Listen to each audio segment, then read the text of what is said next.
the bold and the beautiful, the betrayal within, in a stunning and brutal twist that shatters the core of Forrester Creations. The battle lines between Spencer Publications and the Forresters erupt into a full-scale war one that's no longer just about power or pride, but betrayal, blood, and irreversible loss. November, usually a month of gratitude and reconciliation, delivers nothing but devastation as secrets buried in whispers rise to the surface with deadly consequences. The ongoing tension between Spencer and Forrester reaches a boiling point, but the shock doesn't come from outside, it comes from within. The name on everyone's lips is Deke. For months, he played the loyal Forrester team player, a quiet workhorse, invisible, non-threatening. But beneath the surface, Deke was calculating, positioning, aligning with the very enemy the Forresters swore to crush.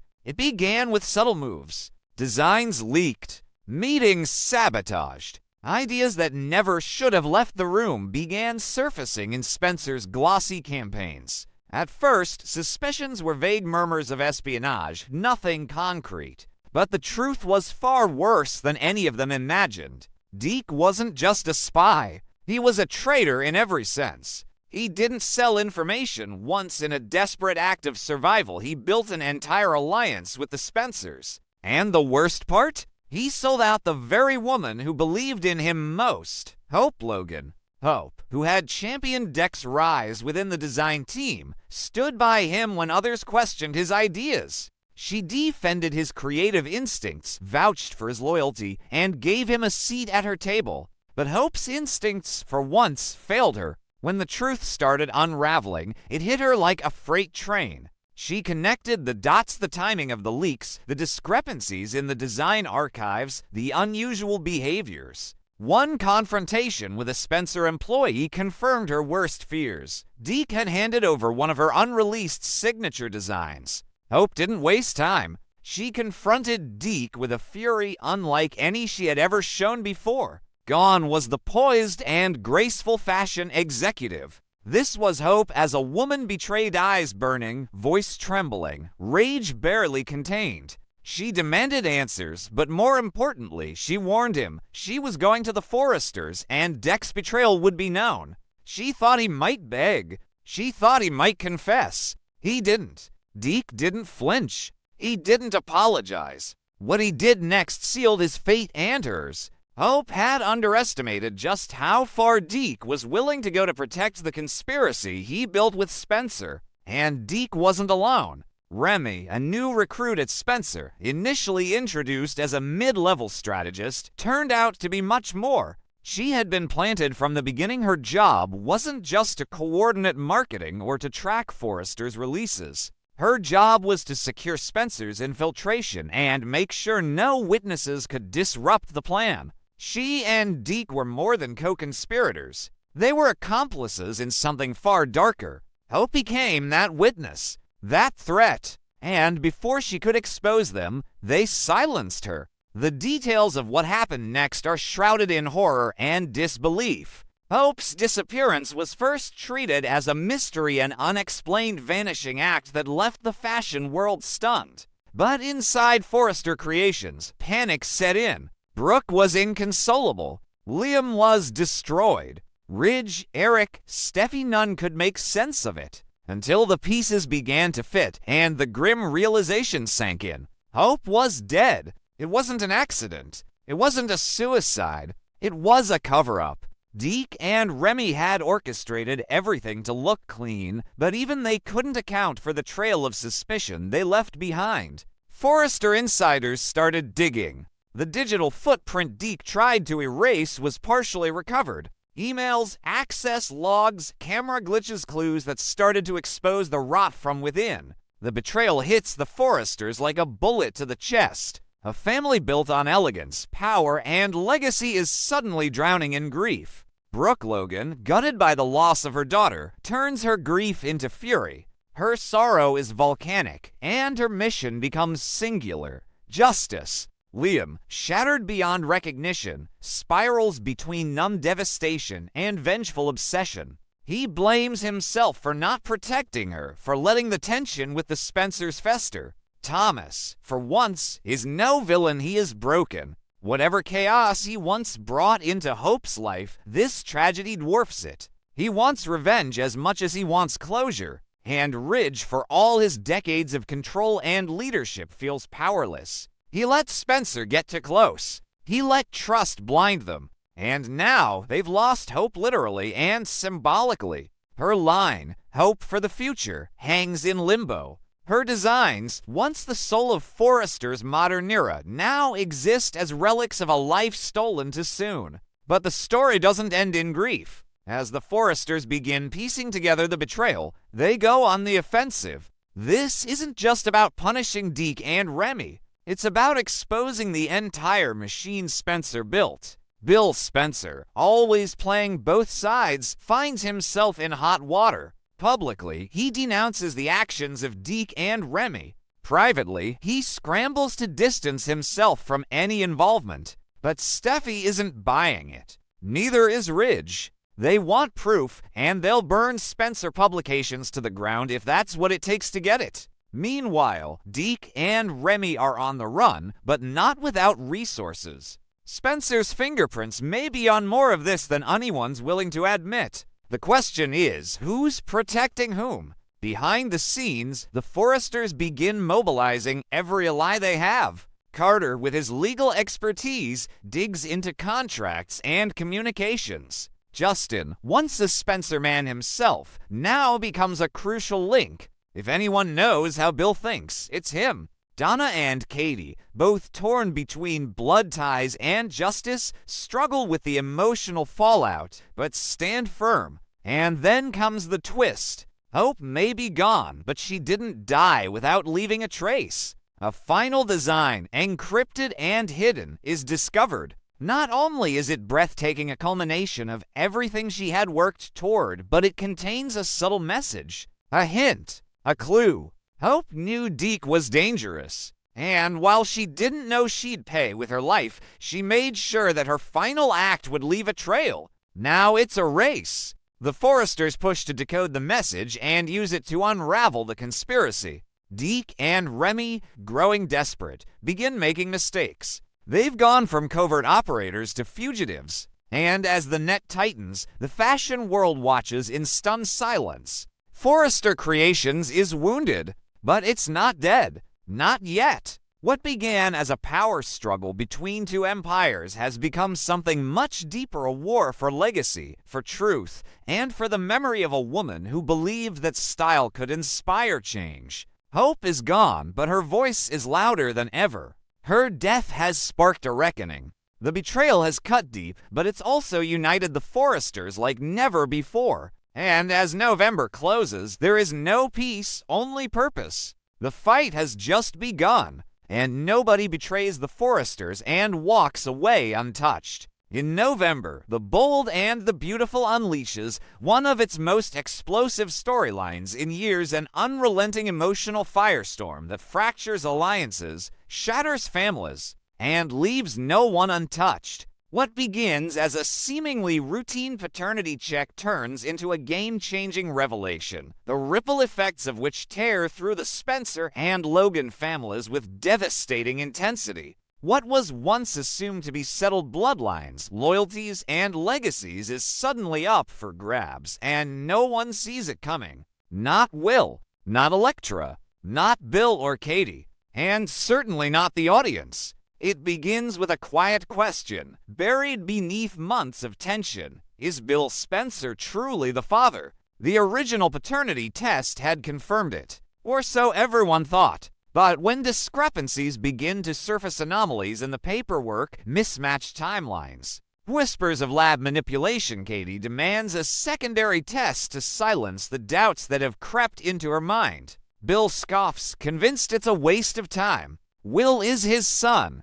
He's raised him. He's loved him. The bloodlines don't need confirmation. But Katie isn't so sure anymore, especially with Luna suddenly inserting herself into their lives, poking at old wounds and dropping hints that she knows more than she's saying. Then comes the second test. The results hit like a missile. Not only does the test cast doubt on Bill's paternity, it opens the door to the unthinkable. The biological father might be someone else entirely, and not just anyone. Someone unexpected. Someone deeply connected to the Logan and Spencer families in a way that sends shockwaves through both lineages. The name is not revealed immediately, and that secrecy only fuels the chaos. Speculation runs wild. Ridge, Deacon, Thorne, even Eric's name is whispered in hushed tones. The truth is weaponized before it's even fully known. Elektra is the first to break. Her world crumbles beneath her feet. She had believed, with certainty, that Will was the last tether to a life she once dreamed of, a life tied to the powerful Spencer name. Now that tether is fraying. She lashes out, grasping for control. She tries to spin the narrative, calling the results inconclusive, blaming testing errors, claiming the lab has been tampered with. But the damage is done. Will hears everything. And it's in that moment, raw and unfiltered, that the boy realizes his place in the world is not as secure as he believed. Enter Luna. Luna, long underestimated, steps into the chaos with cold calculation. She knows exactly what the timing of this revelation means, and she uses it like a blade. With Bill and Katie reeling from the paternity bombshell, Luna makes her move. She demands custody, not partial. Full. And she has leverage, secrets she's been sitting on, documents she's collected, alliances she's formed quietly behind the scenes. She claims that Will has been emotionally neglected amid the constant feuds, power plays, and scandals. She points to the instability, the emotional toll, the endless tug of war between Logan and Spencer legacies. She positions herself as the sane, balanced alternative, the person who can offer Will a life away from the circus. Bill is furious. He vows never to give up his son, no matter what some test says. Katie is paralyzed. Her instincts are split. On one hand, she wants to protect her child, to shield him from the very storm that now threatens to engulf him. On the other, she sees truth in Luna's accusations. They have dragged Will through too much. The Spencer empire is toxic. The Logan name is stained. And through it all, their son has been forced to navigate adult chaos before he's had a chance to be a child. The legal battle escalates fast. Luna hires the most cutthroat attorneys in LA, while Bill pours his millions into burying her case before it sees daylight. Katie, caught between loyalty to Bill and her duty to her son, is pressured on all sides. Brooke wants her to fight. Donna urges caution. Ridge warns that secrets buried long ago might surface in court if Luna pushes for discovery. And quietly, very quietly, Eric Forrester begins asking questions no one wants answered about the past, about who really fathered who, and about what this new revelation could mean for the fragile balance of power between the Forresters, Logans, and Spencers.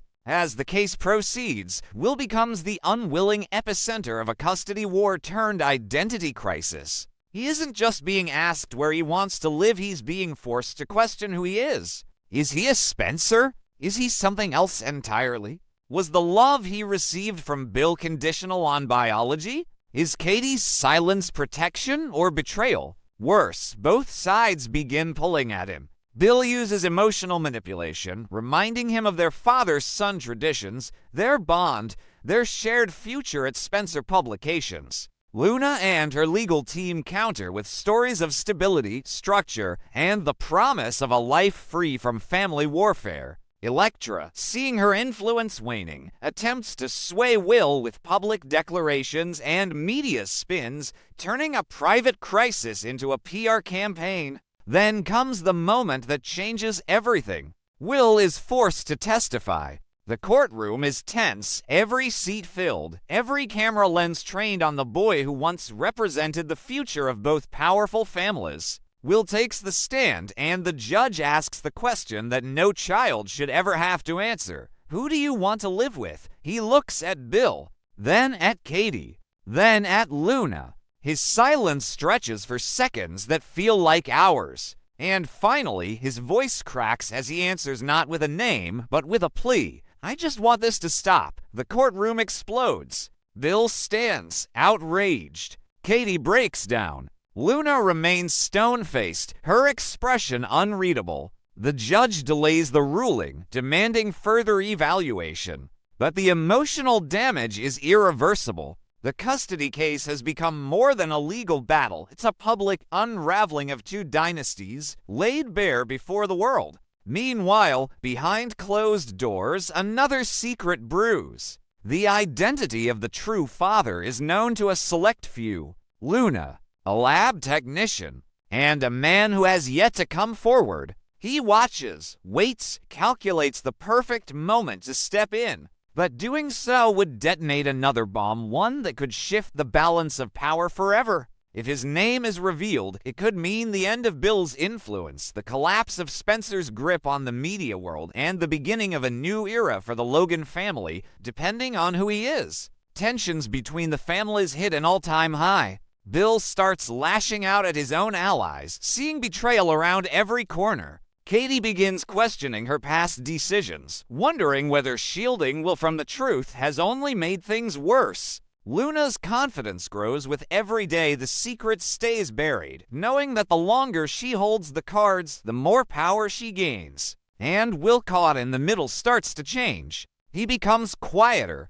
colder. He distances himself from all of them. He starts spending time alone, avoiding both his parents, refusing interviews, rejecting public appearances. The once vibrant, curious boy begins to disappear under the weight of adult failures. His transformation doesn't go unnoticed. Ridge sees it. So does Steffi. Even Liam, distracted by his own family messes, starts to worrying that Will is slipping away. And then, in a moment no one expects, Will disappears. One morning, his room is empty. No note, no messages, just silence. The family goes into panic mode. Accusations fly. Luna blames Bill. Bill blames Katie. Katie blames herself. The police get involved. The media explodes. And while the public spins theories, only a few suspect the truth Will left because he wanted to. He couldn't handle the lies, the manipulation, the war for ownership of his life. He took control, and that's the final twist. As the families collapse into desperation, Will resurfaces not in LA, but far away, living under an alias, being helped by someone no one would ever suspect. A ghost from the past. Someone who knew this day might come. Someone who has their own stake in the true paternity mystery and their own plan for what happens next. Because the real question isn't just who Will's biological father is. It's who's going to control what that answer means. And in the bold and the beautiful, no secret stays buried forever. Not in November. Not when bloodlines are blurred, names are currency, and the next generation is fighting to define itself on its own terms. The storm is far from over. The war for Will has just begun.